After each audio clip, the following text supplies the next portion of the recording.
Hello everyone, उम्मीद है आप सभी अच्छे होंगे। मैं हूं Arpit from Learnohub, the free learning platform, जहां पे आप सब पढ़ सकते हैं physics, chemistry, maths, biology for absolutely free at learnohub.com।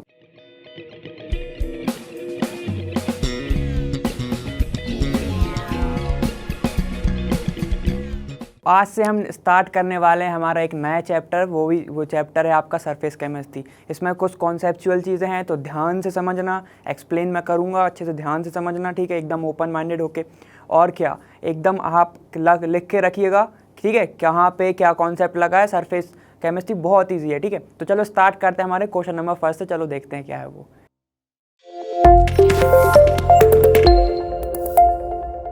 देखो हमारा पहला क्वेश्चन क्या कह रहा है वो देखते हैं, ठीक है, कि distinguish between the meaning of the terms adsorption and absorption, give one example of each. ठीक है, तो हमें एड्जॉर्प्शन और एब्जॉर्प्शन बताना है, ठीक है। तो चलो देखते हैं। पहले एक शुरू में अपन स्टार्टिंग में एक एग्जाम्पल से देखते हैं, ठीक है। क्या है कि अगर एक सरफेस है, किसी की भी सरफेस है, सॉलिड सरफेस है, ठीक, अगर उसके ऊपर मान लो कोई गैस है या डस्ट की बात करते हैं हम, डस्ट की, ठीक, डस्ट जो है उसके ऊपर आके क्या हो जाए, सिर्फ ऊपर सरफेस पे आकर बैठ जाए, ठीक, ऊपर सरफेस पे आके बैठ जाए। और फिर अब आप अगर इसको साफ करोगे तो ये क्या हो जाएगा, ये हट जाएगी डस्ट, ठीक है। तो ऐसी चीज़ को, मतलब कि यहाँ पे क्या हुआ है, ये इसको मैं मॉलिक्यूल बोल सकता हूँ या पार्टिकल बोलूँ, कोई भी पार्टिकल क्या करे, सरफेस पर क्या आके सिर्फ बैठ जाए, ठीक है, एड्जॉर्ब हो जाए, तो उसको क्या बोलते हैं हम, एड्जॉर्प्शन। समझ गए? मतलब क्या है इसका, कि ये जो पार्टिकल है, अब मैं अच्छे से थोड़ा सा एकदम वर्ड में समझो, टर्म में, ठीक है। ये जो पार्टिकल है एक, ये क्या करे, पेनिट्रेट ना कर पाए सरफेस को।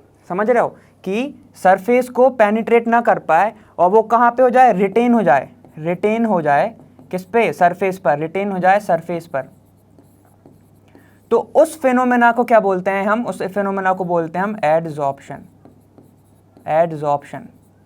समझ गए बात, उसको क्या बोलते हैं हम, एड्जॉर्प्शन, ठीक है। चलो ये हो गया। अब एब्जॉर्प्शन क्या होता है, ठीक, देखो एब्जॉर्प्शन क्या है कि मान लो ये कुछ पार्टिकल है, ये क्या कंटेनर है, इसके अंदर तुम्हारा है वाटर, ठीक है, इसके अंदर है तुम्हारा वाटर।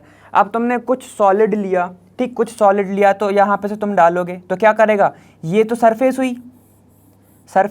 सरफेस का एक और समझ लो कि अगर तुम्हारा एक फेस सॉलिड है,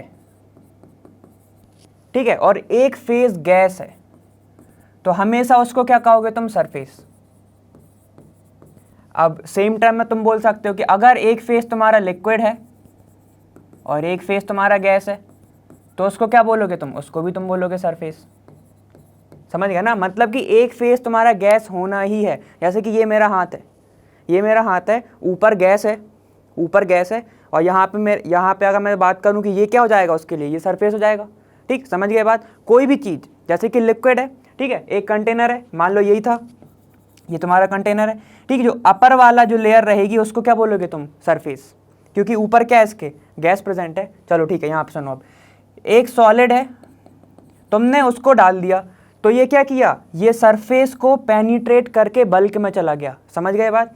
तो ये क्या है कि जब कोई पार्टिकल, ये पार्टिकल है, ठीक है, क्या हो, रिटेन ओनली ना हो, वो not only retain but penetrate the surface, ठीक है, क्या हो, देखो सिर्फ सरफेस पर रिटेन ना हो, वो क्या करे, पेनिट्रेट कर दे सरफेस को, और बल्क में जाके, ठीक है, और बल्क में जाके क्या हो जाए, बल्क में जाके एकदम यूनिफॉर्म डिस्ट्रीब्यूट हो जाए, ठीक है, क्या हो जाए, यूनिफॉर्मली डिस्ट्रीब्यूट हो जाए। इन बल्क में जाके वो क्या हो जाए कि यूनिफॉर्मली डिस्ट्रीब्यूट हो जाए। तो उसको क्या बोलोगे तुम, उसको बोलोगे तुम एब्जॉर्प्शन, ठीक, एब्जॉर्प्शन। चलो एक चीज़ देखो, अब कोई कार खड़ी है, ठीक है, कोई कार खड़ी है मान लो, ठीक, उसके ऊपर डस्ट है, उसके ऊपर डस्ट पार्टिकल आए और क्या हो गए, वहाँ पे आके उसको गंदी कर दिया, ठीक है। फिर अब आप बाहर जाओगे, क्या करोगे, एकदम एक क्लॉथ लोगे और क्लॉथ से उसको साफ कर दोगे, तो वो तुम्हारी क्या हुई, वो तुम्हारी हो गई एड्जॉर्प्शन। समझ गए बात। क्या हुआ, जो पार्टिकल, गैस के पार्टिकल, डर्ट मान लो, डर्ट हो गया, ठीक है, जो डस्ट पार्टिकल है वो किस पे, सरफेस पे आ गए, किसकी, कार की, ठीक है, सरफेस पे आ गए, एडजॉर्ब हो गए, उसके अंदर तो नहीं चलेगा ना, बाहर से तुम उसको साफ कर सकते हो ना, तो वो होगा तुम्हारा एडजॉर्प्शन। अब एक और एग्जाम्पल किसका ले सकते हैं हम, कॉटन का। कॉटन को जब तुम क्या करते हो, कॉटन को जब तुम डिप करते हो किस में, वाटर में, तो तुमने देखा है कि जो वाटर है वो एकदम यूनिफॉर्म डिस्ट्रीब्यूट हो जाता है कॉटन के अंदर, और जब तुम उसको प्रेस करोगे तो तुम्हें वाटर निकलेगा, समझ गए। तो उस वो जो प्रोसेस का मतलब एग्जाम्पल होगा वो किसका होगा, एब्जॉर्प्शन का, एब्जॉर्प्शन। समझ गए बात, समझ गए नई बात, चलो ठीक। अब देखो एब्जॉर्प्शन तो तुम्हारा ये हो गया। मैं तुमसे बोलूं कि एब्जॉर्प्शन में ना दो चीज़ें होती हैं, जो एडजॉर्ब हो रहा है और जिसके ऊपर हो रहा है, ठीक है। देखो मतलब कि अभी क्या हुआ था कि गैस के जो पार्टिकल हैं वो एडजॉर्ब हो रहे थे, ठीक है, तो उसको क्या बोलोगे तुम, एडजॉर्बेट, एडजॉर्बेट। दो टर्म होती हैं, ठीक है, एक होती है एडजॉर्बेट जो एडजॉर्ब हो रहा होता है, और जिस चीज़ पर हो रहा होता है उसको बोलते हैं एडजॉर्बेंट, एडजॉर्बेंट। बेंट से याद रखना, बेंच, जिस चीज़ पे आके बैठ रहा है, ठीक है, तो वो हो गया तुम्हारा एडजॉर्बेंट। और एडजॉर्बेट जो बैठ रहा है, समझ रहे हो, जो बैठ रहा है, ठीक है, समझ गए ना ये बात। देखो ये तुम्हारी बेंच है, ठीक है, ये तुम्हारी बेंच है, ठीक।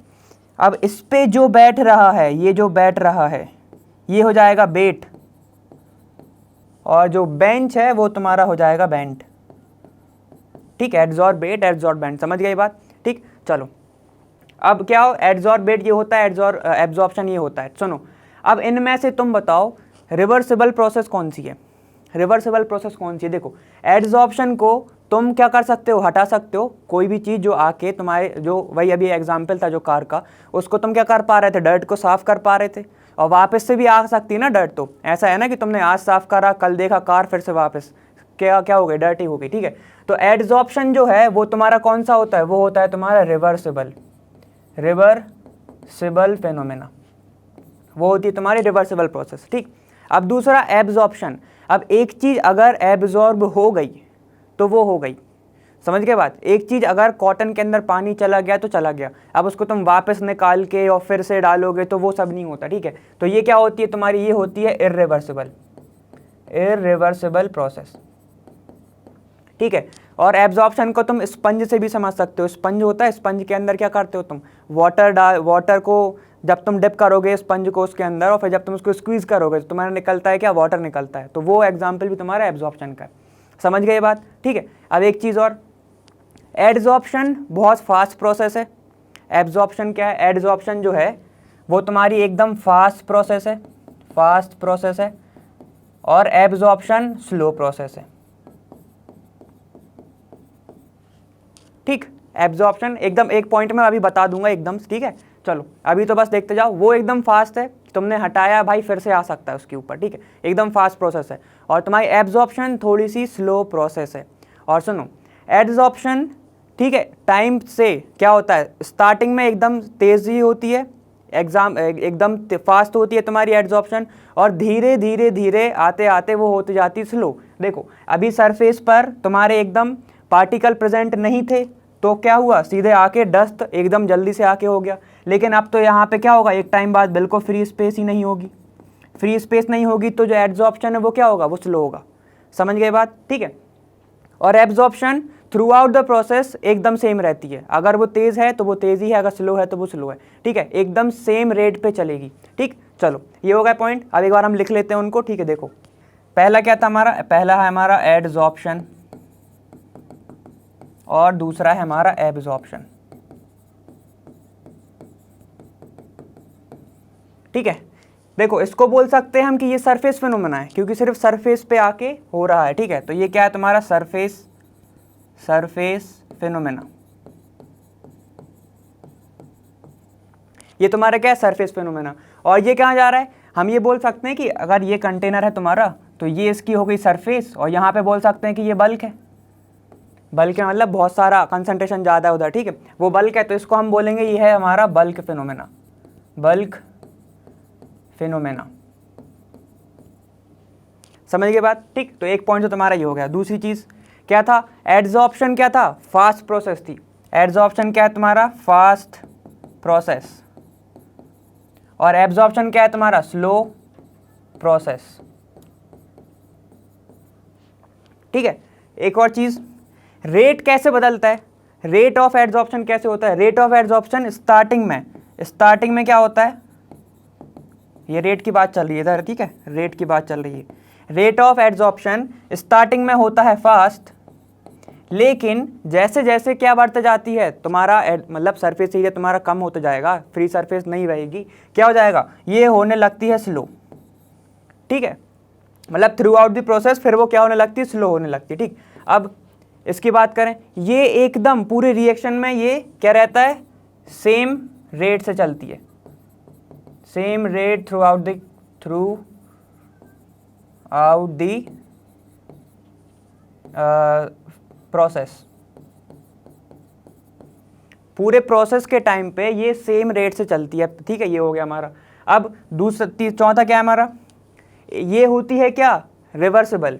ये क्या होती है? रिवर्सिबल। और ये क्या होती है? रिवर्सिबल। ये हमने देखा था, ठीक है, ये हमने देखा था। चलो अब एक एग्जाम्पल और देख लेते हैं हम, लास्ट वाला, जिसमें दोनों चीज़ों को हम साथ में देखते हैं। ठीक है, देखो, जब तुम क्या करते हो, जब तुम नई बॉटल्स खरीदते हो, ये तुमने मान लो बॉटल खरीदी, हाँ आप सिलेंडर मत बोलना है इसको, ठीक है, ये तुमने मान लो बॉटल खरीदी। ठीक, अब क्या है? ये लो, बन गई बॉटल। ठीक, ये हमने बॉटल खरीदी। अब तुम जब देखोगे उसमें, तो यहाँ पे ना कुछ ऐसे टॉफ़ी टाइप की पड़ी रहती है, देखा है तुमने? यहाँ पे कुछ टॉफ़ी टाइप की पड़ी रहती है, वो बनती है दो चीज़ों से। उसमें क्या होता है? एक होता है सिलिका और दूसरा उसमें होता है कैल्शियम क्लोराइड। ठीक है, अब मान लो इसमें तुम्हारा वाटर वेपर प्रेजेंट होगा, अगर बॉटल में वाटर वेपर प्रेजेंट हो सकता है। ठीक है, इसका मतलब ये नहीं कि यूज़ दे दी, ऐसा नहीं है, एटमॉस्फेरिक कंडीशन के कारण भी हो सकता है। ठीक है, अगर सिलिका और कैल्शियम क्लोराइड उसके अंदर है तो क्या होगा कि वाटर वेपर को ये क्या करेगा? ये करेगा एडजॉर्ब, मतलब अपनी सरफेस पे वाटर मॉलिक्यूल को क्या कर लेगा? एडजॉर्ब कर लेगा। ठीक है, और इधर पे कैल्शियम क्लोराइड क्या करेगा? ये करेगा एब्जॉर्ब।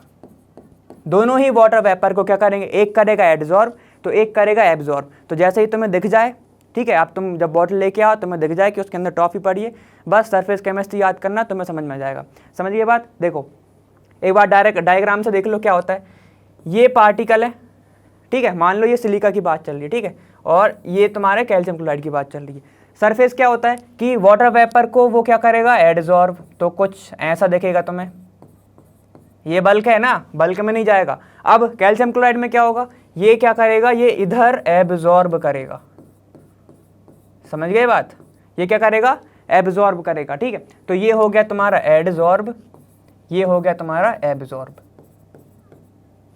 समझ गए बात? समझ गए? ठीक, तो चलो ये चीज़ें थी, एडजॉर्बेंट, एडजॉर्बेट, समझ में आ गया होगा। और एक चीज़ और, अगर जब तुम एडजॉर्ब को क्या करते हो, जब कोई चीज़ एडजॉर्ब हो गई उसको हटाते हो तो उसको डिसऑप्शन बोलते हैं। ठीक है, उसको क्या बोलते हैं? डिसऑप्शन। ठीक, डी लगा दो, डी हमेशा क्या के लिए यूज़ होता है? हटाने के लिए यूज़ होता है ज़्यादातर। ठीक, मतलब जो चीज़ प्रेजेंट ना हो, ठीक, उसको क्या बोलते हैं हम? डिसऑप्शन। समझ गए बात? चलो ठीक है, ये टर्म्स हो गए। अब हम आगे देखते हैं। अब हमारा क्वेश्चन क्या है कि what is the difference between physisorption and chemisorption. ठीक, हमें क्या डिफरेंस बताना है फिजिक्सॉप्शन और केमिसॉप्शन में। चलो देखते हैं वो होता क्या है। सबसे पहले तो ये दोनों टर्म होते क्या हैं? देखो ये टर्म होते हैं किसके? ये है एड्सॉर्प्शन के दो टाइप। ठीक है, एक है फिजिक्सॉप्शन, एक केमिसॉप्शन। अब हमें दिख रहा है इस वर्ड से मतलब कि भाई कुछ तो फिजिकली चेंज हो रहा होगा और इसमें कुछ केमिकली चेंज हो रहा होगा। ठीक है, तो चलो वो देखते हैं वो हो क्या रहा है। पहले देखते हैं हम फिजिक्सॉप्शन। यहाँ पे एक मेटल सरफेस है, मेटल सरफेस या फिर ये है कोई सॉलिड सरफेस, ये सॉलिड है। ठीक है, अब मान लो यहाँ पर कुछ गैस के मॉलिक्यूल्स प्रेजेंट हैं। ये क्या है? तुम्हारे गैस के मॉलिक्यूल्स। ठीक, अब सुनो, एड्सॉर्प्शन में हमने क्या दो अपने टर्म पढ़े थे? एक एड्सॉर्बेट, एड्सॉर्बेंट। इसमें एड्सॉर्बेंट कौन सा है और बेट कौन सा है? ठीक, सुनो, ये क्या है तुम्हारा? एड्सॉर्बेट। ये क्या है तुम्हारा? Solid surface. क्या है तुम्हारे? एड्सॉर्बेंट। समझ गए बात? ठीक, तो यही यूज़ करूंगा अभी ज़्यादातर मैं। देखो एक तो ये हो गया। अब दूसरा केमिसॉप्शन के लिए भी सेम, जब गैस के मॉलिक्यूल जो हैं एक सॉलिड सरफेस पे आए। ठीक, अब ये दोनों गैस के हैं, ठीक, दोनों सॉलिड है। आप सुनो, क्या हो जब ये जो गैस है, ये जो गैस है वो क्या हो, एक वीक फोर्स से अट्रैक्ट हो, कहाँ पे, सॉलिड पर। मतलब कि एक सॉलिड पर वीक फोर्स से गैस एडजॉर्ब हो जाए, ठीक है। मतलब कि वीक फोर्स, और वीक फोर्स कौन सा होगा, वो वीक फोर्स होगा वो वंडरवॉल फोर्स, वंडरवॉल्स फोर्स। समझ कर देखो, गैस के जो मॉलिक्यूल थे एक वीक फोर्स से, ठीक है, सॉलिड पर एडजॉर्ब हो जाएं, ठीक है, उससे वो हेल्ड हो जाए, मतलब होल्ड कर ले एक वीक फोर्स से, उसको क्या बोलते हैं हम, इसी फिनोमेना को हम क्या बोलते हैं, फिजिसॉर्प्शन। इसको क्या बोलते हैं हम, फिजिसॉर्प्शन, ठीक। अब देखो यहाँ पर तो एक वीक बॉन्ड हो सकता है, वीक फोर्स हो सकता है, एक और क्या हो सकता है हमारा, स्ट्रॉन्ग फोर्स, ठीक है। तो क्या हो, जब ये जो गैस के जो मॉलिक्यूल्स थे अब क्या हो, ये स्ट्रॉन्ग बॉन्ड से, स्ट्रॉन्ग फोर्स से अट्रैक्ट हों, कहाँ पर अट्रैक्ट हों, ये यहाँ पर हों, सॉलिड सरफेस पर। समझ गए बात, मतलब अब क्या हो, यहाँ पर स्ट्रॉन्ग बॉन्डिंग हो, स्ट्रॉन्ग बॉन्डिंग हो किस किस के बीच में, एडजॉर्बेट एंड एडजॉर्बेंट के बीच में, ठीक है, स्ट्रॉन्ग बॉन्डिंग हो। अब स्ट्रॉन्ग बॉन्डिंग कौन कौन सी हो सकती है, एक हो सकता है तुम्हारा कोवेलेंट बॉन्ड, कोवेलेंट, और एक और कौन सा हो सकता है तुम्हारा, आयनिक भी हो सकता है, आयनिक बॉन्ड। ये सब स्ट्रॉन्ग में आते हैं स्ट्रॉन्ग में, ठीक है। तो जब आपस में इन लोगों की क्या हो, स्ट्रॉन्ग बॉन्डिंग हो, ये गैस है, ठीक है, एडजॉर्बेट है, और ये तुम्हारा सॉलिड है, एडजॉर्बेंट है, आपस के बीच में क्या हो, एक स्ट्रॉन्ग बॉन्डिंग हो, ठीक। अब एक और चीज़ सुनो, तो इसको क्या बोलते हैं हम, इसको बोलते हैं हम केमिसॉर्प्शन। समझ गए बात। देखो अब दो नाम और होते हैं किसके, फिजिसॉर्प्शन के। देखो एक होता है क्या, एक तो यही होता है फिजिसॉर्प्शन, ठीक, पहला। दूसरा, इसमें क्या चेंज आ रहा है, इसमें फिजिकली चेंज आ रहा है, ठीक है, इसमें क्या हो रहा है, सिर्फ फिजिकल चेंज हो रहा है, और तुम इसको वापस क्या कर सकते हो, रिवर्सिबल है नहीं है, क्योंकि वीक फोर्स है, ये रिवर्सिबल है, ठीक है। तो इसको हम एक और चीज़ बोलते हैं, फिजिकल एडजॉर्प्शन, ठीक है। और इसके बॉन्ड के ऊपर भी नाम आता है, एक इसका तीसरा नाम होता है क्या तुम्हारा, वंडरवॉल्स एडजॉर्प्शन, ठीक है। इसके तीन नाम होते हैं, इसका एक ही नाम होता है, वो है हमारा क्या, केमिसॉर्प्शन। अभी तो हम डिफरेंस पे आए भी नहीं है, ठीक है, एक्सप्लेन कर रहे हैं अभी, ठीक। सुनो, ये हो गया स्ट्रॉन्ग बॉन्डिंग। अब सुनो एक चीज, यहाँ पर बॉन्डिंग हो रही है, तो तुम्हें एनर्जी देनी पड़ेगी, ठीक है। तो जितनी एनर्जी इस प्रोसेस को होने में लगती है उसको ही हम बोलते हैं एक्टिवेशन एनर्जी। और यहाँ पर बहुत ही कम एनर्जी लगती है, एकदम इनसिग्निफिकेंट, ठीक है, बहुत ही कम एनर्जी लगती है, लेकिन यहाँ पर एनर्जी लगती है, सिग्निफिकेंट एनर्जी लगती है, ठीक है। यहाँ पर क्या है, तुम्हें उस एनर्जी को क्या बोलते हैं, और हम एक्टिवेशन एनर्जी। समझ गए बात, ठीक है। और सुनो, क्या फिजिसॉर्प्शन कन्वर्ट हो सकता है केमिसॉर्प्शन में, एक क्वेश्चन बताओ आप तुम लोग, ठीक है। चलो मान लो हम एक एग्जाम्पल लेते हैं H2 का, कि H2 गैस थी, एक मेटल की सरफेस है, ये तुम लोग किस में पढ़ के आए हो, 12th में पढ़ के आए हो, हाइड्रोजनेशन याद आ रहा है, ठीक है, कैटालिटिक हाइड्रोजनेशन वही है। चलो, एक सॉलिड सरफेस पर H2 गैस को हम क्या करें, एडजॉर्ब कराएं, मतलब H2 गैस को पहले हम फ्लो कराएं, तो क्या होगा, एक सरफेस पे आके क्या होगा, H2 मतलब ऐसे, ये जो H है ये आपस में आके क्या एडजॉर्ब हो जाएंगे, ठीक, ये जो H आपस में आके क्या हो जाएंगे, एडजॉर्ब हो जाएंगे, ठीक है, हो जाएंगे। तो इसको क्या बोलोगे तुम, फिजिसॉर्प्शन। एक गैस आपस में आके क्या हो गई, बॉन्डेड हो गई, मतलब वीक बॉन्ड से, इसको क्या बोलोगे तुम, फिजिसॉर्प्शन। अब क्या हो, तुमने दिया टेम्परेचर बढ़ा, तुमने टेम्परेचर को बढ़ा दिया, तो क्या होगा, सबसे पहले तो ये जो मॉलिक्यूल था ये टूटेगा, अलग अलग एटम में टूटेगा ये, ठीक है, ये अलग अलग एटम में टूटेगा, तो क्या देगा तुम्हें, ये H देगा, ऐसा ये H देगा, और फिर अब अलग अलग जोड़ेगा, तो ये जो बॉन्डिंग होगी ये क्या होगी, एकदम स्ट्रॉन्ग बॉन्डिंग होगी। यहाँ पे बॉन्डिंग कौन सी थी, वीक बॉन्डिंग थी, यहाँ पे क्या होगी, स्ट्रॉन्ग बॉन्डिंग होगी। तो देखो, फिजिसॉर्प्शन से हम आ गए केमिसॉर्प्शन में। स्ट्रॉन्ग बॉन्डिंग क्या होता है, केमिसॉर्प्शन होता है, ठीक है। टेम्परेचर बढ़ाने पर तो हम चेंज कर सकते हैं किसको, फिजिसॉर्प्शन को केमिसॉर्प्शन में। समझ गए बात, क्या होगा, बस आपस के इलेक्ट्रॉन, आपस के जो बॉन्ड है वो टूट जाएंगे, ठीक, टूट जाएंगे, और जो एटम बचे, मॉलिक्यूल टूटा, एटम बचे, एटम सीधे बाउंड हो जाएगा किससे, सॉलिड से, मतलब एडजॉर्बेंट से, और क्या कहेगा, एकदम स्ट्रॉन्ग बॉन्डिंग करेगा, तो उसको हम क्या बोलते हैं, उसी को हम बोलते हैं केमिजॉर्प्शन। समझ गए ये बात? ठीक है, तो यहाँ पर एनर्जी लग रही है, ठीक है ना, इतना समझ गए। चलो अब देखते हैं, अब इसके डिफरेंस देखते हैं हम थोड़े से। चलो देखते हैं। चलो देखो, पहला क्या है हमारा, फिजिशॉर्प्शन, ठीक है, सॉर्प्शन। दूसरा क्या है हमारा, दूसरा है हमारा केमिसॉर्प्शन, केमिसॉर्प्शन। ठीक, सबसे पहला डिफरेंस क्या था भाई, वीक वंडरवॉल फोर्स होता है इन दोनों के बीच में, ठीक है, किसके बीच में, एड्सॉर्बेट और एड्सॉर्बेंट के बीच में, ठीक है। अब वो लगाते जाना। अब यहाँ पे क्या होता है, यहाँ पर स्ट्रॉन्ग केमिकल बॉन्ड होता है, केमिकल बॉन्ड होता है, किस किस के बीच में होता है, वो होता है एड्सॉर्बेंट और एड्सॉर्बेट के बीच में, ठीक है, ये समझ गए। केमिकल बॉन्डिंग अगर हो रही है, केमिकल बॉन्डिंग हो रही है तो यहाँ पे केमिकल कंपाउंड भी बन सकता है, ठीक है, ये भी याद रखना। चलो दूसरी चीज, एनर्जी कितनी चाहिए, बहुत इनसिग्निफिकेंट एनर्जी रिक्वायर्ड।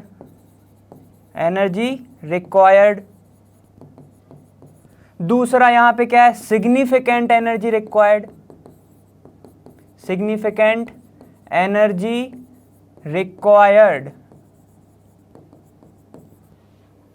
अब एक और चीज सुनो, यहां पर क्या होता है, वीक बॉन्डिंग होती है, ठीक है। तो जब भी कोई चीज आएगी, मान लो कोई गैस आई और यहां पर आकर एड्सॉर्ब हो गई, ठीक है, तो ये क्या करेगी, कुछ तो एनर्जी को ये रिलीज करेगी, एनर्जी को क्या करेगी, ये रिलीज करेगी।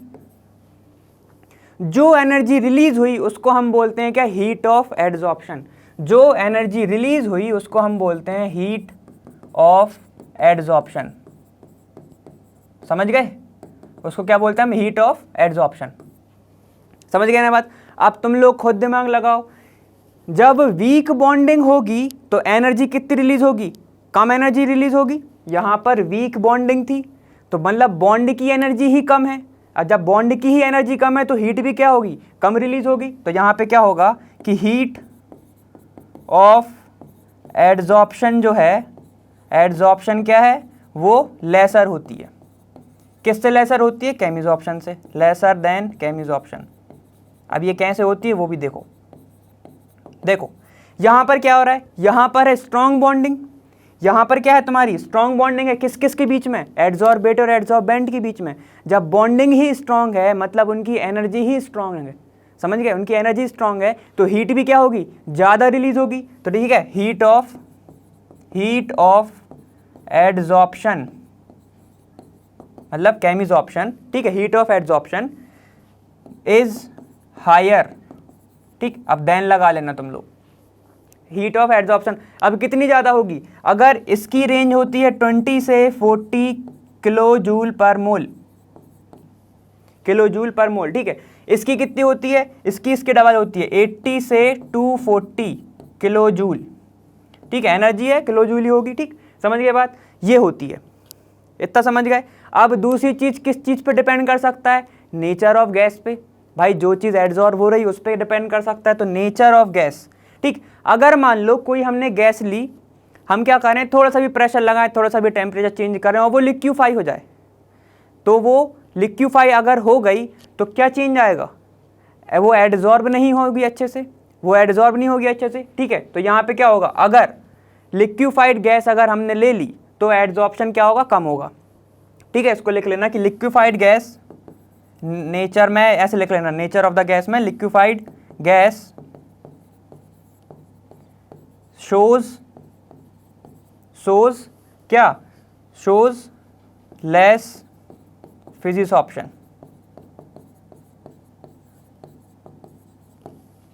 समझ गए बात, चलो ठीक है, समझ गए बात, ठीक है। अब देखो यहां पर भी सेम होगा। अब देखो लिक्विफाइड गैस कैसे होगा, देखो भाई जब लिक्विफाई मतलब गैस का लिक्विफिकेशन बहुत जल्दी होगा, मतलब कि उसका क्रिटिकल टेम्परेचर बहुत ज़्यादा है, ठीक है, मतलब उनकी वंडरवॉल फोर्स जो है वो बहुत ज़्यादा है आपस में। मान लो हम बात करते हैं सिर्फ H2 है, ठीक है, H2 को हम कंप्रेस करते हैं, मान लो वो लिक्विड में कन्वर्ट हो रहा है, मतलब कि इसका जो टेम्परेचर है, कौन सा, क्रिटिकल टेम्परेचर जो है वो क्या है, ये बहुत ही ज़्यादा है। इसका मतलब क्या है कि भाई वंडरवॉल फोर्स जो है इन दोनों के बीच में, वंडरवॉल फोर्स ये बहुत स्ट्रांग है। क्या है, ये स्ट्रांग है, ठीक है। इसलिए लिक्विफेक्शन क्या हो रहा है, लिक्विफाइड की जल्दी हो रही है, ठीक है, ये समझ गए।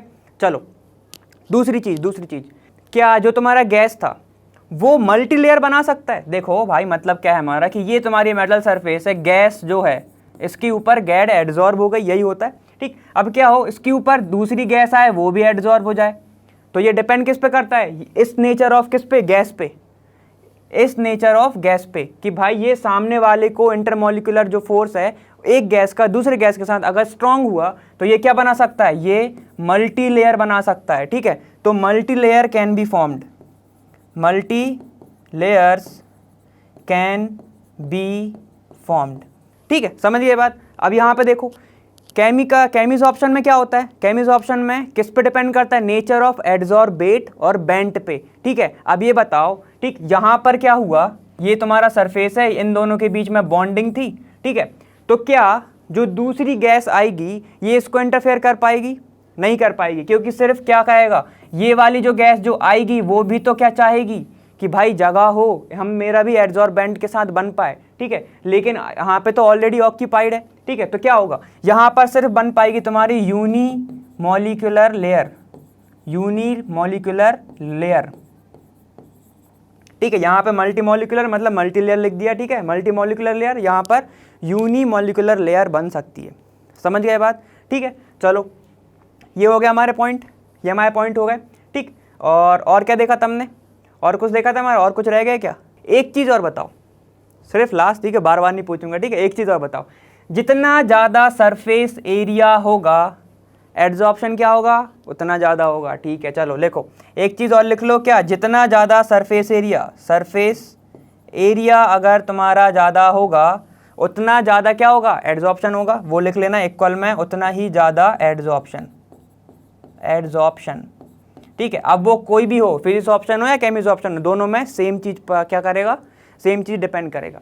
अब लास्ट चीज़, ठीक है, क्या हो अगर हम फाइन पार्टिकल ले लें, फाइन पार्टिकल्स मतलब कि एकदम ही फाइन, एकदम छोटे छोटे, ठीक, छोटे छोटे, क्या होगा, उनके कारण बढ़ेगा तुम्हारा सरफेस एरिया, ठीक है। सरफेस एरिया बढ़ेगा तो वो उतने अच्छे क्या होंगे, एड्जॉर्ब होंगे, ठीक है। और एक चीज़ और समझना कि अगर तुम्हारा फाइन पार्टिकल लोगे तुम किसका, इन चीज़ का, मेटल सरफेस का, मेटल सरफेस मतलब तुम्हारा एड्जॉर्बेंट का, तो वो फ्री वैलेंसी भी प्रोवाइड करता है, किसको, एड्जॉर्बेट को, उसके ऊपर रहने के लिए, समझ गए बात, ठीक है। बस इसको एडिशनल लिख लो, इसको लिखो नहीं, ज़रूरी नहीं है, ठीक है, ज़रूरी है लेकिन फिर भी बस ध्यान रखना इसको, ठीक। यहाँ पे नहीं लिखवा रहा हूँ, तुम लोग लिख लो, अपने नोट कर लो, ठीक।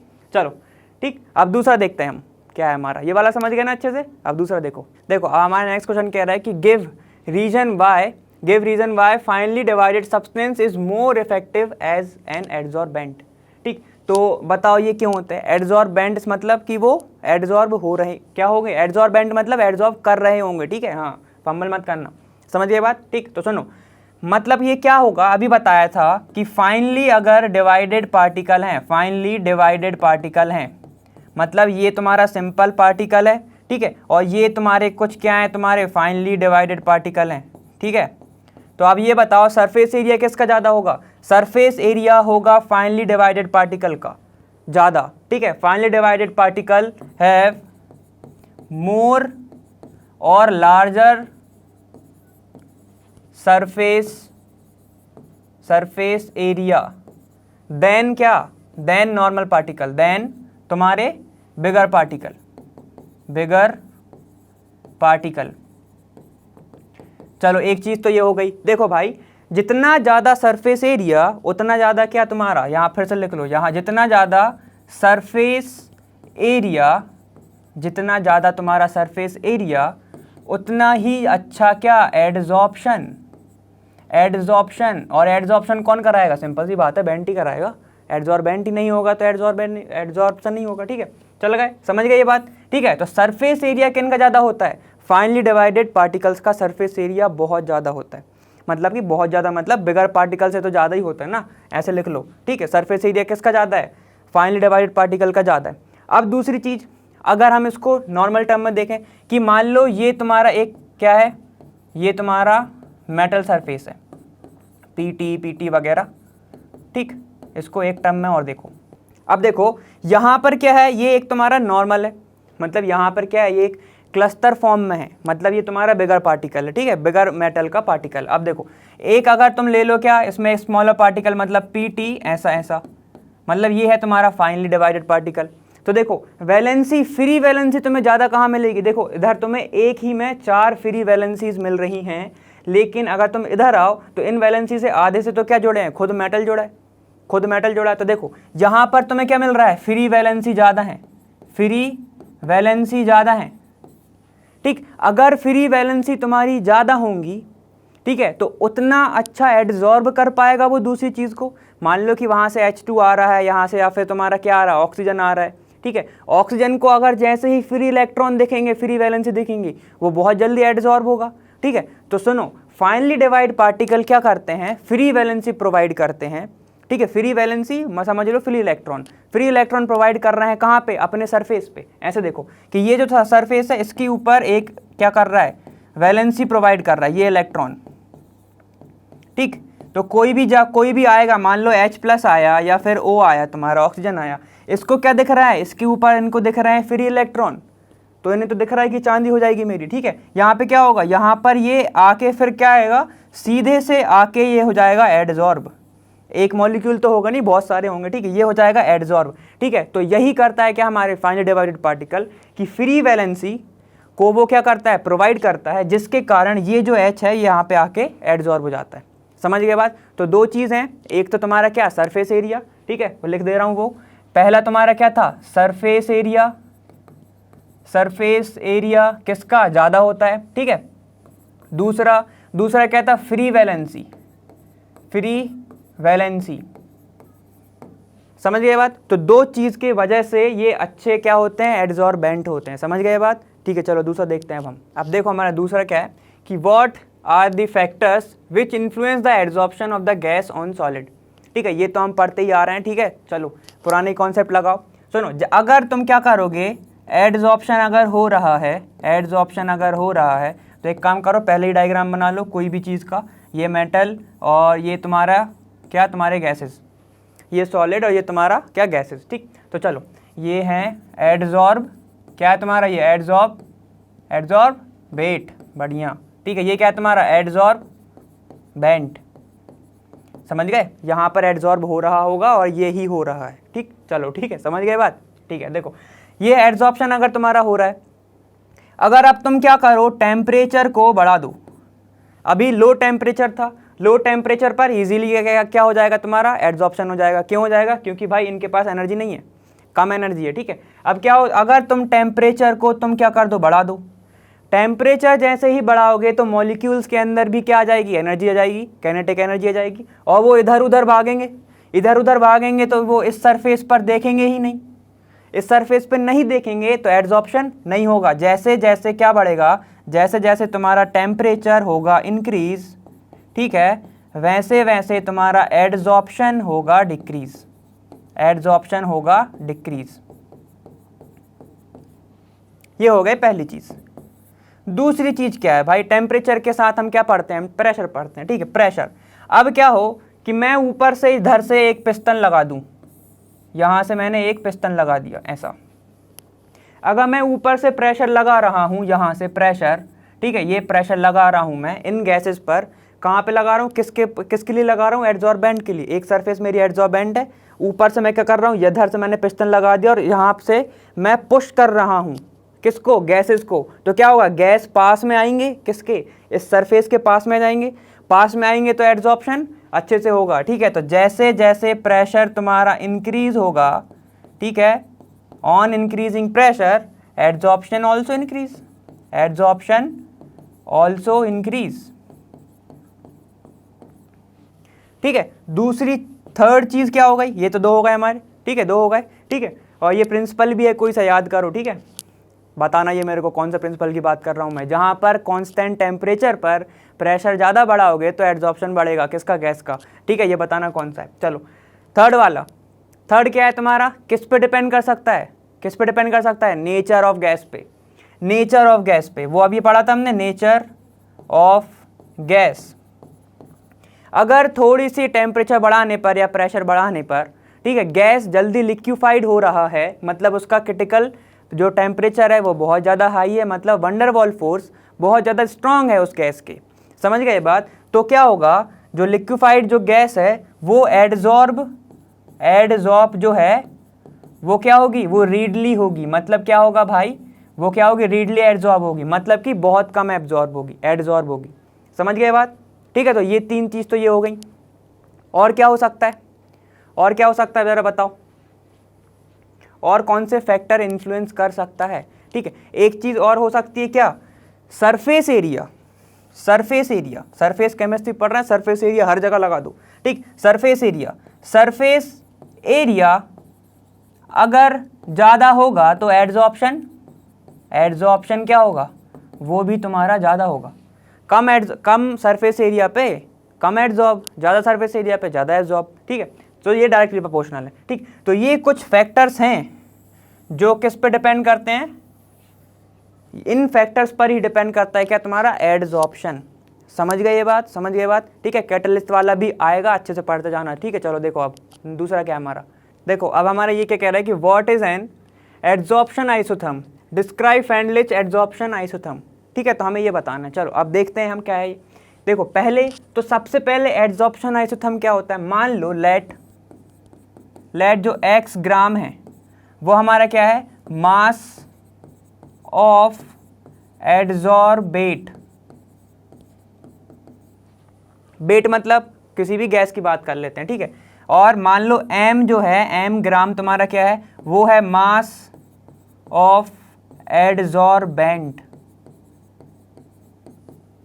ठीक, एक है तुम्हारा बेट और एक है तुम्हारा, ठीक, अगर हम क्या करें x अपॉन m या फिर amount of adsorbate per unit mass of adsorbent,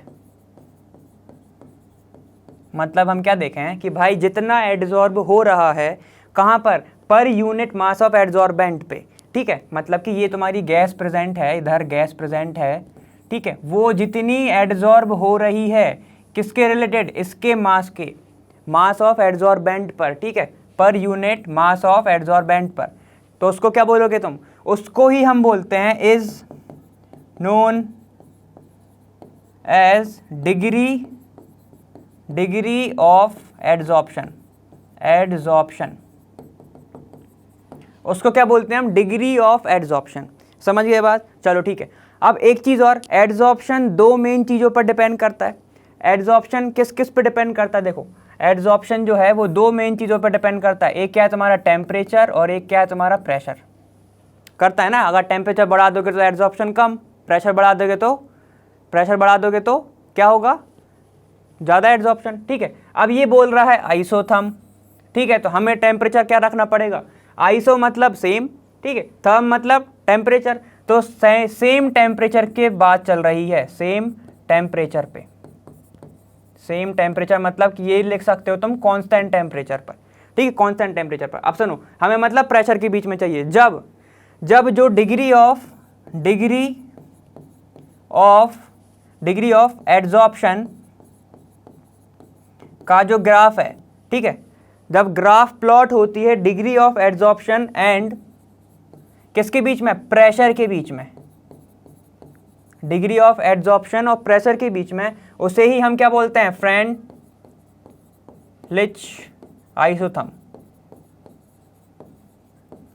isotherm.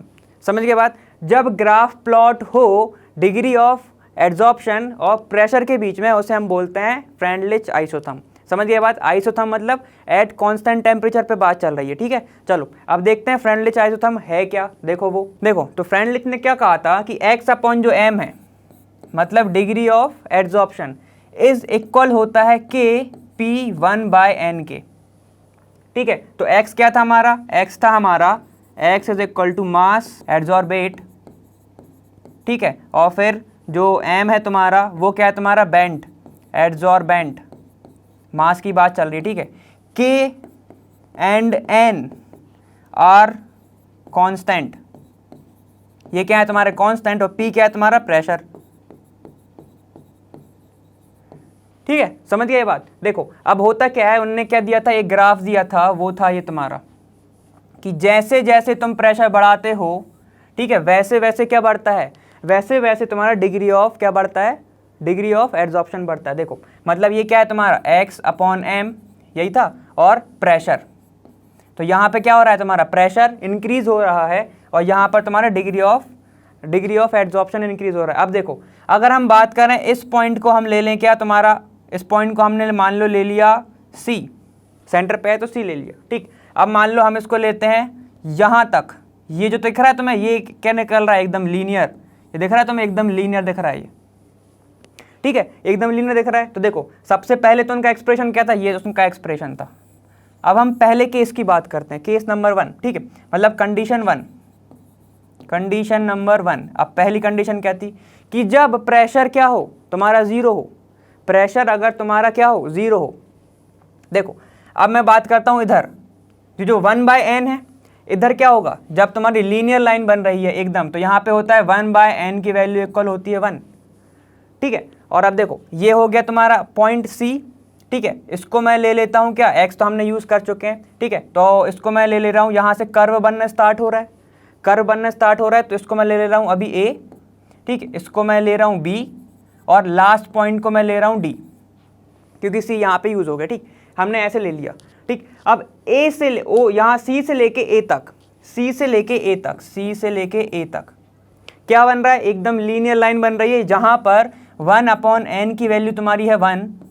तो ये बताओ यहाँ पर क्या हो जाएगा तुम्हारा x/m is equal to k, p की पावर 1 है तो ये हो जाएगा p, लॉग लगाऊं तो क्या आएगा तुम्हारा, अच्छा एक बार बताओ इसका, मैं लॉग लगाऊंगा तो क्या आएगा, ठीक, ये देखो ये हो जाएगा तुम्हारा log x/m is equal to log k plus log 1/np, ऐसे लिख सकता हूँ मैं, ऐसे लिख सकता हूँ ना मैं, ठीक है। देखो अब क्या हो रहा है, तो मैं क्या स्ट्रेट लाइन इक्वेशन दिख रही है, तो स्लोप क्या होगा, स्लोप तुम्हारा होगा 1/n, ठीक है, यहाँ पे स्लोप क्या है तुम्हारा, स्लोप है तुम्हारा 1/n, ठीक है। और केस नंबर फर्स्ट में स्लोप की वैल्यू क्या थी, स्लोप की वैल्यू थी तुम्हारी 1, इसलिए तुम्हारा जो पहला जो बनेगा मतलब C से लेके A तक, वो तुम्हारा क्या बनेगा, वो तुम्हारा बनेगा एकदम स्ट्रेट, ठीक, ये हो गया तुम्हारा।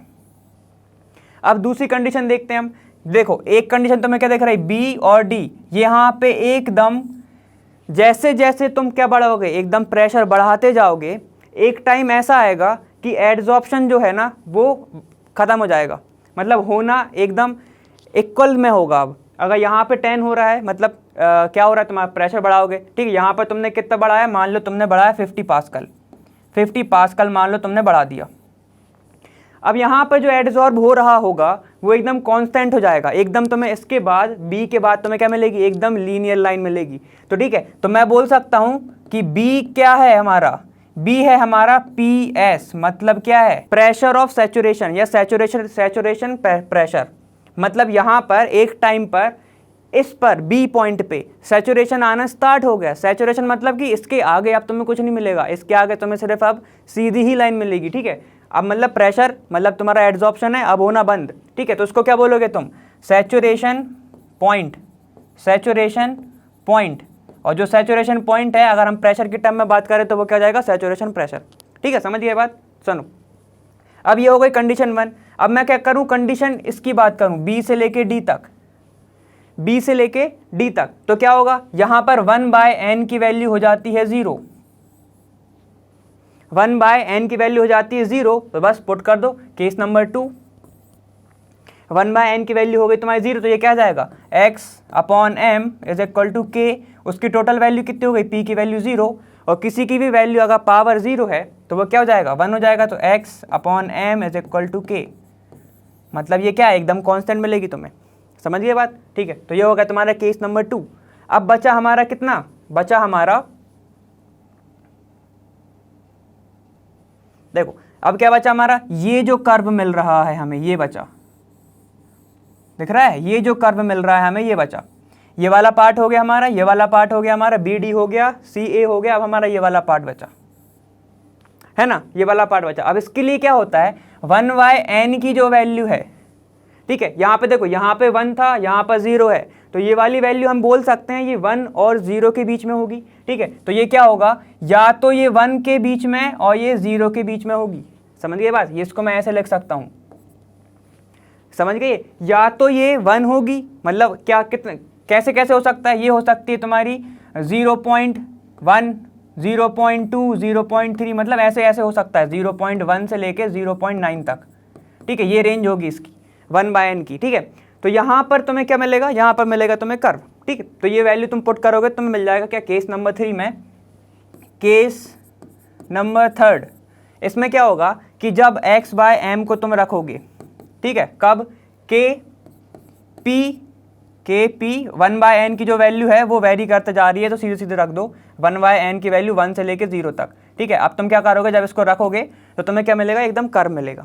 समझिए ये बात। अब ये बता क्या रहा है, ये बता क्या रहा है, देखो जब 0 पे बात करें, जब प्रेशर भी 0 था और एड्सॉर्प्शन भी 0 था, अब मैंने क्या किया, धीरे धीरे प्रेशर को बढ़ाते गया मैं, तो हमें मिल रहा था लीनियर लाइन। मतलब क्या हो रहा था, जैसे जैसे मैं प्रेशर बढ़ाते जा रहा था वैसे वैसे उतने ही रेट से मेरा एड्सॉर्प्शन बढ़ते जा रहा था, ठीक। अब क्या हुआ भाई, एक टाइम तक क्या हुआ, एकदम लीनियर हुआ, फिर वो कर्व होना स्टार्ट हो गया। मतलब अब एड्सॉर्प्शन क्या है, एकदम सैचुरेशन पॉइंट पे आने वाला है, आया नहीं है, आने वाला है। तो फिर क्या मिला तुम्हें, हमें तब मिला एक कर्व, ठीक है। अब क्या हुआ, एक टाइम पे उसकी वैल्यू हो गई एकदम कांस्टेंट, समझ गए, एकदम हो गई कांस्टेंट, ठीक। यहां पर उसकी वैल्यू हो गई एकदम कांस्टेंट बी पॉइंट पे, ठीक है। उसको ही हमने बोला सैचुरेशन पॉइंट, और उस अगर हम प्रेशर की टर्म में बात करेंगे वो हो जाएगा हमारा सैचुरेटेड प्रेशर, समझ गए, ठीक, प्रेशर ऑफ सैचुरेशन। अब उसके बाद हमें मिल रहा है एकदम लीनियर लाइन। लीनियर लाइन मतलब अब यहाँ पे वैल्यू हमारी हो गई 0, मतलब जो एड्सॉर्प्शन है अब वो होना बंद हो गया है, समझ गए बात, या फिर अब वो हो रहा है तो एकदम कांस्टेंट वैल्यू से हो रहा है, ठीक है। अगर 10 से हो रहा है तो वो 10 से ही हो रहा है, उसकी वैल्यू अगर 5 चल रही है तो 5 ही चलेगी, ठीक है। कहाँ से, अगर b से 5 चल रही है तो वो तुम कहीं पे भी पॉइंट पे देखोगे तो उसकी तुम्हें वैल्यू 5 ही मिलेगी, समझ गए बात। तो ये था हमारा क्या, फ्रेंडलिच आइसोथर्म, समझ गए बात, समझ गए बात, ठीक है, अच्छे से समझ गए ना, चलो ठीक है। नहीं समझे तो फिर से बताना, फिर से बताऊंगा मैं, ठीक है, चलो ठीक है। ये क्या है कि what do you understand by activation of adsorbent and how is it achieved, ठीक है। तो हमें ये बताना है कि भाई एक्टिवेशन ऑफ एड्सॉर्बेंट को तुम कैसे अचीव कर सकते हो, ठीक है, और होता क्या है वो। चलो देखो ये क्या होती है, एक प्रोसेस होती है कि the process of increasing the efficiency of क्या, एडजॉर्बिंग पावर, उसको ही हम क्या बोलते हैं, is called activation of adsorbent.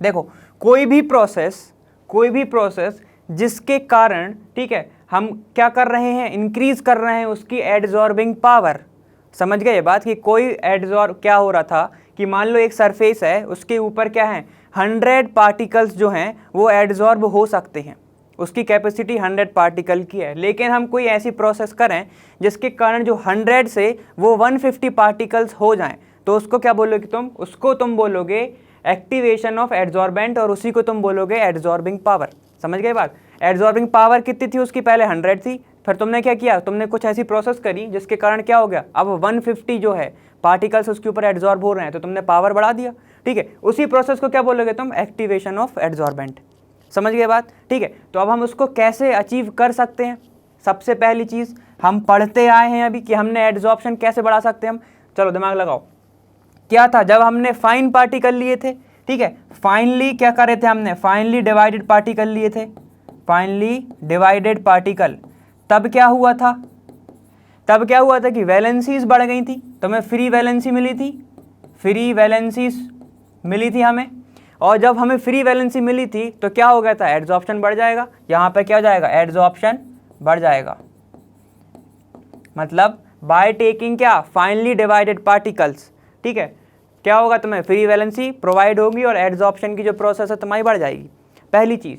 दूसरी चीज़ क्या हो सकती है कि कोई अगर मेटेलिक सरफेस है, ठीक है। मेटेलिक सरफेस है, उसको जब तुम क्या करोगे, रब करोगे, मेटेलिक सरफेस को तुम क्या करो, रब करोगे, रब मतलब तुम उसको साफ करोगे, रब करोगे या स्क्रैप करोगे, ठीक है, स्क्रैप करोगे, तो जो तुम्हारा एडजॉर्प्शन है वो बढ़ जाएगा, एडजॉर्प्शन है वो क्या होगा, तुम्हारा बढ़ जाएगा, ठीक है। वैसे ही रिलेट करते चलो, ठीक। अब एक और चीज़ क्या कर सकते हैं, अगर हम तुम लोगों ने प्रैक्टिकल करा होगा कभी, ठीक है, उसमें क्या रहता है कि हमको ना किसी चीज़ को एक्टिवेट करना पड़ता है। जैसे कि जब तुम लोग पढ़ोगे क्या आएगा कि एक तुमने स्लाइड ली, उसके ऊपर तुमने लगा दिया सिलिका, सिलिका को जब तुम हीट करते हो ना, जब इसको तुम हीट करते हो तो हम बोलते हैं कि सिलिका एक्टिवेट हो गया। एक्टिवेट का मतलब क्या है, इसके ऊपर क्या थे, इसके ऊपर क्या होंगे, कुछ फ्री वैलेंसीज आ जाती हैं।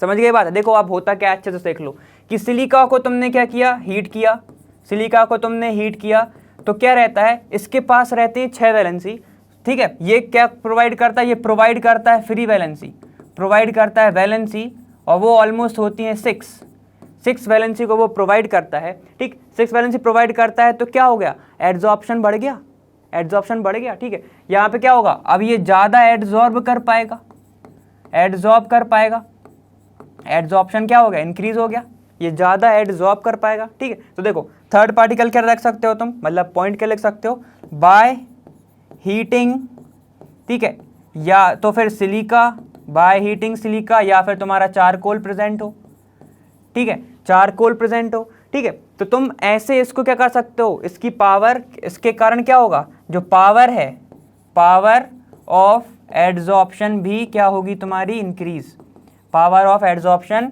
इंक्रीजेस। समझ गए बात। देखो क्या हुआ, सिलिका जो थी पहले न्यूट्रल स्टेट में थी, उसको बोलते हैं सिलिका जेल जी, ठीक है, मतलब उसका नाम ही होता है सिलिका जेल जी, अगर सर्च करोगे तो जाएगा। सिलिका जेल जी को हमें क्या करना पड़ता है, हीट करना पड़ता है, जिसके कारण उसकी एड्जॉर्बिंग पावर हो जाती है इंक्रीज। समझ गए बात, क्यों हो जाती है, क्योंकि वो कुछ वैलेंसी क्या करता है, प्रोवाइड करता है, फ्री वैलेंसी प्रोवाइड करता है, ठीक है। चलो तो उसी प्रोसेस को क्या कहते हैं हम, इसी प्रोसेस को बोलते हैं हम एक्टिवेशन ऑफ एड्जॉर्बेंट। समझ गए, हमें क्या करना पड़ रहा है, एक्टिवेट करना पड़ रहा है ना, ठीक। और इसका कुछ टेम्परेचर ऑलमोस्ट मेरे को याद नहीं, एक बार टेस्ट कर लेना कि 120 कुछ तो है, 120 डिग्री सेल्सियस है, ठीक है। चलो ठीक, ये वाला हो गया ना, समझ गए ये, ठीक है। चलो ये ज़्यादा डीप नहीं था इसलिए ज़्यादा डीप से नहीं बताया, ठीक है, वरना जब तुम लोग क्या पढ़ोगे, जब तुम लोग पढ़ोगे थिन लेयर क्रोमेटोग्राफी, जब तो उसमें ये प्रोसेस है, ठीक है। चलो ठीक है, अब दूसरा देखते हैं हम। देखो अब नेक्स्ट क्वेश्चन कह रहा है कि what role does adsorption play in heterogeneous catalyst, ठीक है। ये बताओ कैटालिसिस में, हेटेरोजेनस कैटालिसिस में क्या रोल होता है एड्जॉर्प्शन का, हमें ये बताना है, ठीक। अब हेटेरोजेनस कैटालिस्ट क्या होते हैं कि देखो द फिजिकल स्टेट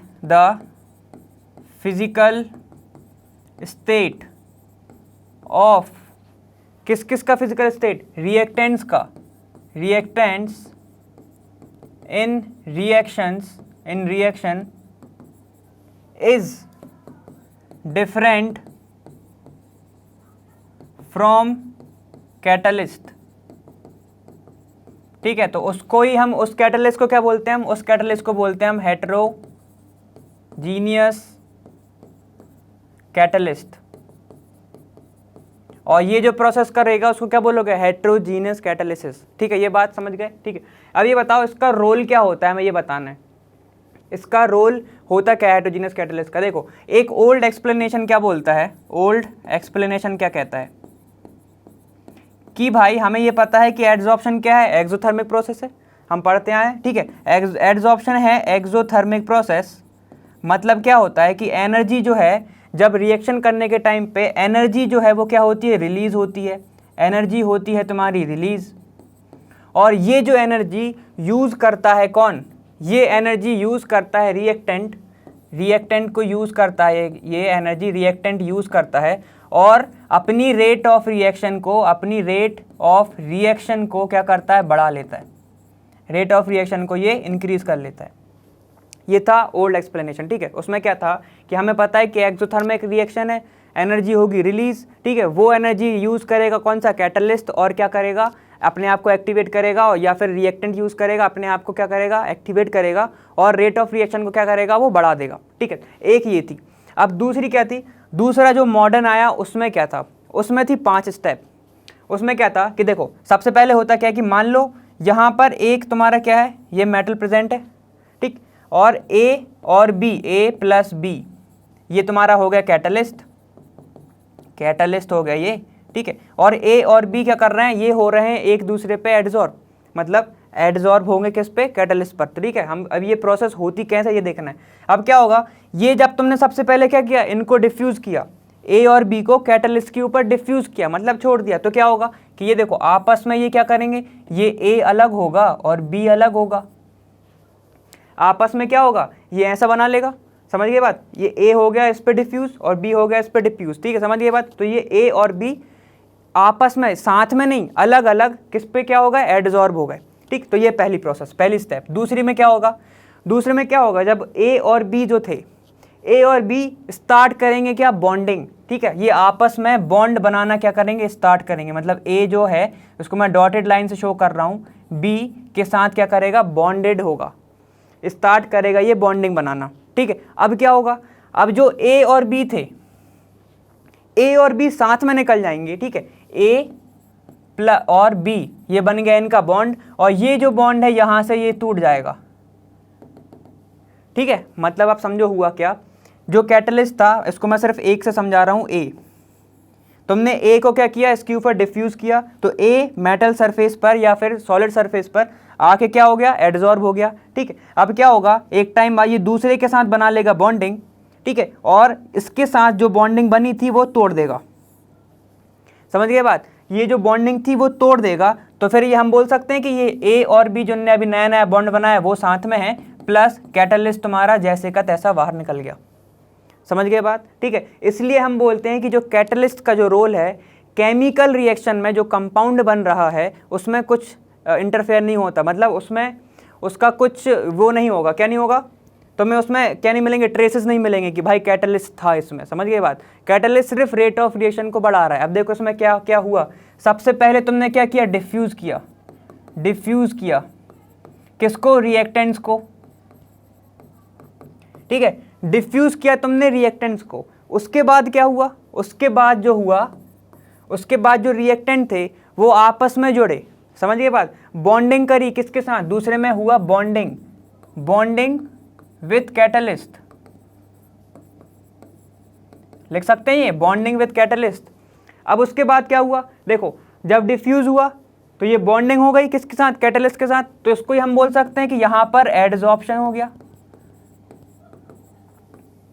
ये हो गया तुम्हारा एडजॉर्प्शन। अब देखो अब क्या होगा, अब होगा क्या कि ये जो है आपस में बॉन्ड बना रहे हैं और यहां से ये टूट रहा है, ठीक है। अब आपस में क्या बनेगा, तो देखो थर्ड स्टेप में क्या होगा कि भाई ए और बी जो रिएक्टेंट हैं, रिएक्टेंट स्टार्ट्स मेकिंग बॉन्ड, ठीक है, बॉन्ड, केमिकल बॉन्ड बना लेंगे वो आपस में, ठीक, ये हो गई तुम्हारी थर्ड स्टेप। अब फोर्थ में क्या होगा, भाई जब ये बॉन्ड बन जाएगा, ठीक है, अब ये बॉन्ड बन जाएगा, ठीक है, इसीलिए तो आए थे ये लोग। अब क्या होगा, जब बॉन्ड बन जाएगा तो कैटलिस्ट का कोई मतलब ही नहीं, उनका कोई काम ही नहीं, तो क्या होगा, अब फोर्थ प्रोसेस में क्या होगा, देखो अब ये बताओ, एडजॉर्प्शन को, एडजॉर्प्शन का उल्टा क्या होता है, डिसॉर्प्शन होता है, मतलब कि कोई भी पार्टिकल अगर किसी भी सरफेस पे आके क्या हो रहा है, एडजॉर्ब हो रहा है, और हम उस सरफेस से हटा दें उसको तो हम क्या कर रहे हैं, डिसॉर्ब कर रहे हैं, ठीक है।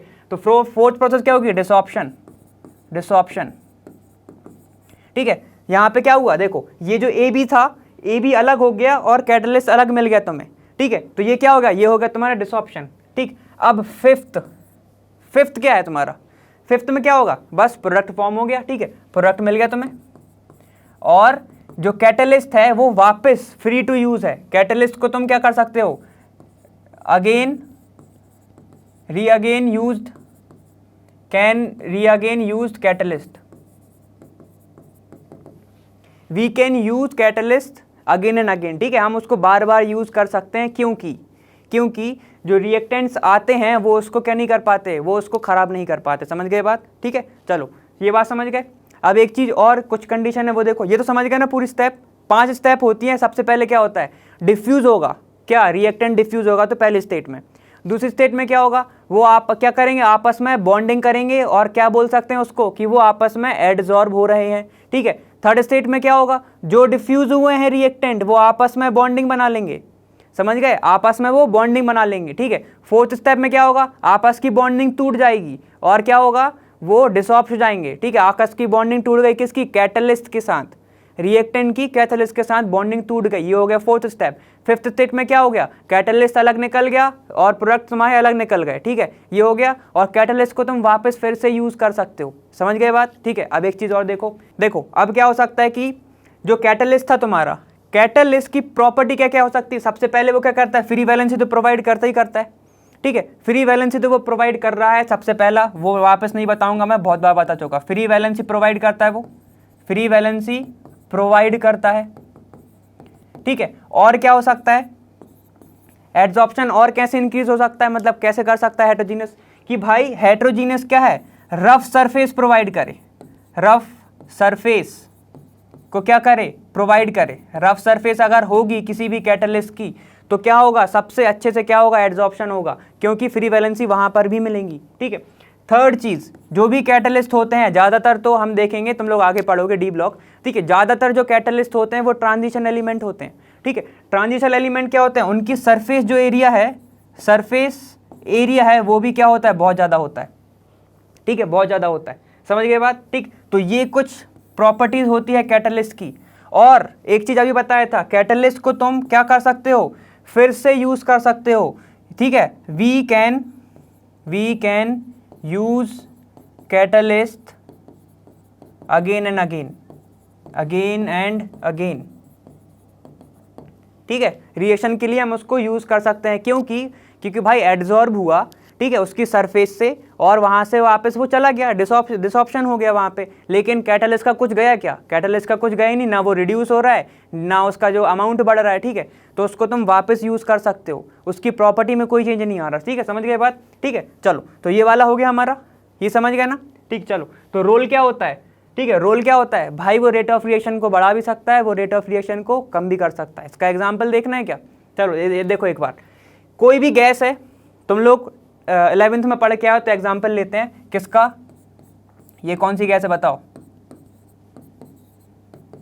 ईथीन है, ये यही है, ठीक है। अब इसके ऊपर अगर कोई रिएक्टेंट है, H2 आया, तो क्या हुआ, ये भी गैस है, H2 भी गैस है, इन दी प्रेजेंस ऑफ क्या होता है, ये निकिल होता है। निकिल क्या है तुम्हारा, सॉलिड है।